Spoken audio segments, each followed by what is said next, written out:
उसने मेरे एक भाई को कत्ल किया था, एक की टांगें काट ली थी। सज़ाए मौत हुआ। सज़ाए मौत के दौरान मैंने कुरान पाक हिफ्ज़ किया। नाजरीन, मैं हूं doctor Ehtisham Chaudhry, team member of Syed Basit Ali, और आज मैं अपने नाजरीन के लिए लेके आया हूं एक ऐसे शख्स की दास्तान जो आज से 20-25 साल पहले जो मुख्तलिफ तरह के जो जराइम थे, लड़ाई झगड़े, कत्ल गलत, उनमें मुलव्वस थे। तो जिसकी वजह से उनको सज़ा भी हुई और काफ़ी अर्सा वो जेल में भी रहे और जेल की जो सख्तियाँ थी वो भी बर्दाश्त की। लेकिन फिर अचानक उनके दिल में एक ख्याल आया कि वो इन जो गुनाह वाली ज़िंदगी है इससे तौबा करें और जो गुनाह है इसको हमेशा के लिए खैर बात कह दें। जिसके बाद वो अल्लाह के हुजूर गिड़गिड़ाए, रोया, बहुत रोए वो, और जो गुनाह थे उनसे उन्होंने तौबा भी की और गुनाहों को हमेशा के लिए खैर बात कह दिया। उसके बाद उन्होंने जो मजदूरी होती है, अपने बच्चों का पेट पालने के लिए अपनी बीवी की खातिर मजदूरी करने लगे और गुनाहों वाली ज़िंदगी से तौबा कर ली। और अब हम उनसे जानते हैं उनकी जो पूरी दास्तान है, भी उन्होंने तौबा किस तरह से की और उनके दिल में क्या ख्याल आया कि उन्होंने गुनाहों को खैर बात कह दिया। और ये हम सब के लिए, जो लोग तौबा करना चाहते हैं उनके लिए एक बहुत अच्छा एक पॉजिटिव थिंग है कि अगर ये तौबा कर सकते हैं तो फिर हम भी गुनाहों से तौबा कर सकते हैं। अस्सलाम वालेकुम। वालेकुम अस्सलाम। जी, क्या नाम है आपका? मेरा नाम हाफिज़ अब्दुल मजीद।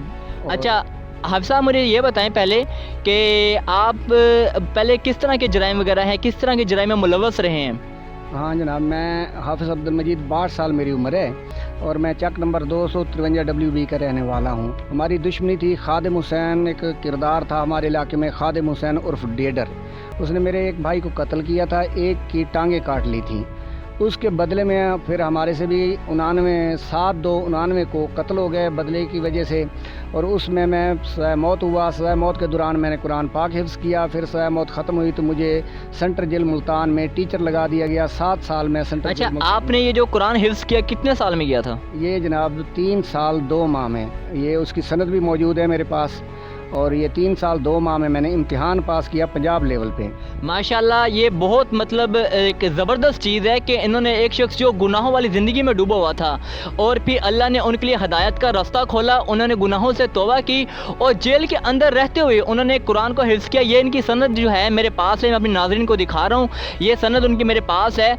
और हिफ्ज़ करने के बाद इन्होंने सेंट्रल जेल मुल्तान में 7 साल तक टीचिंग भी की, इस्लामी तालीमात की टीचिंग भी करते रहे हैं। और ये इनके लिए बहुत बड़ा एजाज़ की बात है कि अल्लाह जिसे चाहे तौबा की तौफीक दे।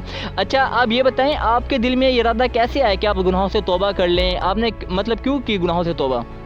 जनाब, अल्लाह ताला का खौफ जो है ना, वो इंसान के ऊपर जब तारी होता है तो एक लम्हा चाहिए उसको तौबा करने के लिए। तौबा के लिए कुछ वक्त दरकार नहीं होता, बस जब भी इंसान को अल्लाह ताला हिदायत देना चाहता है तो अल्लाह ताला हिदायत देता है और एक लम्हे में ज़िंदगी बदल जाती है। पिछले तकरीबन 5 साल से मैं तौबा कर चुका हूँ, अल्लाह के साथ वादा कर चुका हूँ। लेकिन इसके बावजूद इस दुश्मनी की वजह से, बिरादराना झगड़े की वजह से और इलाके की सियासी लोगों की वजह से मुझ पर कुछ गलतियाँ भी हुई, लेकिन पर्चे होते गए। फिर पुलिस वालों ने उस रिकॉर्ड की वजह से मज़ीद पर्चे करते गए। अब पुलिस वालों ने ज़ातियात बना लिए, बस किसी न किसी बहाने से उठा लेते हैं और पर्चा दर्ज कर देते हैं। ये जो हालिया वक़ुआ है ये 18/8/20 का है। अच्छा, मुझे ये बताएं, आपने जब गुनाहों से तौबा कर ली है, आप फिर जेल से बाहर आए हो, उसके बाद फिर आपका जो ज़रिया रोज़गार है वो क्या है? हाँ जनाब, वो मैं मेहनत मजदूरी करके मुख्तलिफ अपने डंगर वगैरह पाल के ज़िंदगी गुजारता रहा। अब बड़ी मुश्किल से मैंने एक चक्की लगाई हुई है, आटे वाली चक्की, उसी पर मेहनत मजदूरी करता हूँ और उसी के ज़रिए से बच्चों के मुआशियात है। बच्चे भी मेरे बहुत छोटे हैं क्योंकि सज़ाए मौत और उम्र कैद की वजह से मैंने लेट शादी की है। 4 बेटे हैं मेरे, बिल्कुल छोटे, 8 साल से लेकर अब 4 बच्चे हैं। और अब मैं उसी चक्की को चला के मेहनत मजदूरी करके अपने बच्चों का पेट पालता हूँ जनाब। अच्छा, जब आपने अब तौबा कर ली है और आपने हमेशा के लिए गुनाहों से तौबा कर ली है और अब आप सादा ज़िंदगी गुजार रहे हो, तो आपको लोगों की तरफ से और हमारी जो सोसाइटी है इनकी तरफ से किन किन मुश्किलात का सामना करना पड़ रहा है? बस यही तो वजह है जनाब, अल्लाह ताला माफ़ कर देता है लेकिन ये लोग नहीं माफ़ करते। ये जो सोसाइटी है ये माफ़ नहीं करती। लोगों की वजह से मेरी ज़िंदगी अजाब बनी हुई है और वो जो पुलिस ने रिकॉर्ड बनाया वो रिकॉर्ड मेरे ज़िंदगी के साथ नत्थी है। और अब मैं जो है ना लाख कोशिश करूं, ना लोग माफ़ करते हैं या ना ये पुलिस माफ़ करती है। جی بالکل ناظرین، یہ ہمارے مطلب معاشرے کا المیہ ہے، اور یہاں پہ ایک بہت اچھی چیز سیکھنے والی بھی ہے کہ کہنے والے کہتے ہیں جو گناہ ہوتا ہے وہ صرف اللہ تعالیٰ کی ذات معاف کرتی ہے، جو توبہ کا دروازہ ہے وہ صرف اللہ تعالیٰ کی ذات ہے جو اپنے بندوں کے لیے ہمیشہ کھولے رکھتی ہے، لیکن جو انسان ہے وہ کسی کی ایک بھی غلطی کو معاف کرنے کو راضی نہیں ہوتا۔ اور یہ جو شخص ہیں ہمارے ساتھ موجود ہیں، انہوں نے ماشاءاللہ قرآن کو بھی حفظ کیا ہے، اور اللہ نے ان کو ہدایت کا راستہ بھی دکھایا ہے، انہوں نے گناہوں سے توبہ بھی کی ہے، اور لیکن اس کے بعد بھی جو لوگ ہیں ان کو ماضی کی جو غلطیاں ہیں اس کے تانے دیتے ہیں، اور اس کی بنا پر ان پہ جھوٹی ایف آئی آرز وغیرہ بھی ہوئی ہیں۔ کوئی ایسی میں نے سنا آپ کو جھوٹی ایف آئی آر وغیرہ بھی ہوئی ہے آپ پہ؟ ہاں جی جناب، حالیہ وقوع جو ہے 18/8/20 کا، مجھے پولیس والوں نے فون کیا، SHO ملک اسماعیل صاحب نے تھانہ صدر دنیا پور سے، کہ آپ آئیں تھانے میں۔ میں وہاں گیا، وہاں میرے ساتھ معززین چک کے لوگ بھی ساتھ تھے، انہوں نے کہا جی بٹھاؤ بات کرتے ہیں۔ ہمیں بٹھا کے وہ کہیں گشت پر چلے گئے، بہت لیٹ ہو گئے، معززین جو ہے وہ رات کو 8-9 بجے واپس آ گئے، میں بیٹھا رہا، رات کو 10-11 بجے انہوں نے مجھے حوالات میں ڈال دیا، اور پھر علاقے کے معززین نے کوشش کی لیکن نہیں چھوڑا۔ 18, 19, 20 اور 21 کو مجھے ڈکیٹی کے پرچے میں شناخت پریڈ پر بھاولپور جیل بھیج دیا۔ وہاں جا کے پتہ چلا کہ یہ تو وقوع بھی 20 تاریخ کی صبح 2-3 بجے کا ہے، جبکہ میں 18, 19 اور 20 اور 21 حوالات میں ہی تھا۔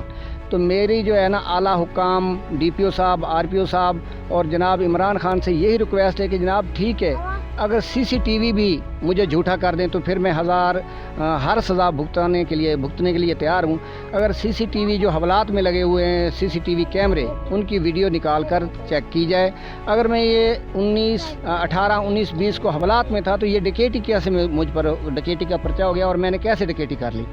اب یہ میری بار بار ریکویسٹ ہے اعلیٰ حکام سے اور متعلقہ جو افسران ہیں ان سے کہ خدا را یہ مجھ پر مہربانی کریں، ایک دفعہ CCTV کیمرے چیک کریں، اور اگر یہ جھوٹی FIR ہے تو اس کو خارج بھی کریں، اور آئندہ کے لیے یہی سمجھیں کہ یہ سب FIRیں اسی طرح مجھ پر ہوئی ہیں، اور مہربانی کر کے آئندہ کے لیے میری جان چھوڑ دیں، اور مجھے اپنے بچوں کے ساتھ صاف ستھری اور زندگی گزارنے کی موقع دیا جائے، کیونکہ میں اب طیب ہو چکا ہوں، اللہ تعالیٰ سے وعدہ کر چکا ہوں کہ آئندہ انشاءاللہ اس قسم کی کوئی غلطی نہیں کروں گا، اور بار بار یہی اعلیٰ حکام سے میری ریکویسٹ ہے کہ خدا کے لیے میری جان چھوڑ دیں، مجھے معاف کر دیں۔ اللہ تعالیٰ معاف کر چکا ہے لیکن آپ بھی معاف کر دیں۔ جی بالکل، یہ تحصیل دنیا پور کے قریبی ایک گاؤں کے رہائشی ہیں جو پہلے مطلب مانتے ہیں اس چیز کو، پہلے ان سے غلطیاں ہوئی ہیں، وہ گناہ کرتے رہے ہیں، اور جو مختلف جرائم ہیں ان میں ملوث بھی رہے ہیں، لیکن اب یہ جو ہے گناہوں سے توبہ کر چکے ہیں، اور انہوں نے ہمیشہ کے لیے گناہوں کو خیر بات کہہ دیا ہے۔ اب یہ چاہتے ہیں کہ ان پہ کسی بھی طرح کا مطلب جو لوگوں کی طرف سے یا پھر جو پولیس والے ہیں ان کی طرف سے کسی بھی طرح کا کوئی پریشر نہ ڈالا جائے، اور جو ابھی بتا رہے تھے کہ کوئی جھوٹی FIRs وغیرہ بھی ان پہ کروائی جاتی ہیں، کوئی بھی واقعہ ہوتا ہے تو ان کو اٹھا کے لے جاتے ہیں، تو ان کی یہ مطلب اعلیٰ حکام سے ڈیمانڈ ہے کہ یہ سلسلہ بند کیا جائے، اور مجھے جو سادہ زندگی ہے اور جو صراط مستقیم ہے اس پہ ثابت قدم رہنے دیا جائے، اور مجھے یہ جو اعلیٰ حکام ہیں وہ اس چیز کا نوٹس لیں اور مجھے پروٹیکشن بھی دیں، اور مجھے موقع دیں کہ میں اپنی مطلب جو زندگی ہے وہ عام لوگوں کی طرح گزار سکوں۔ جس کے ساتھ مجھے دیجیے اجازت، اللہ حافظ۔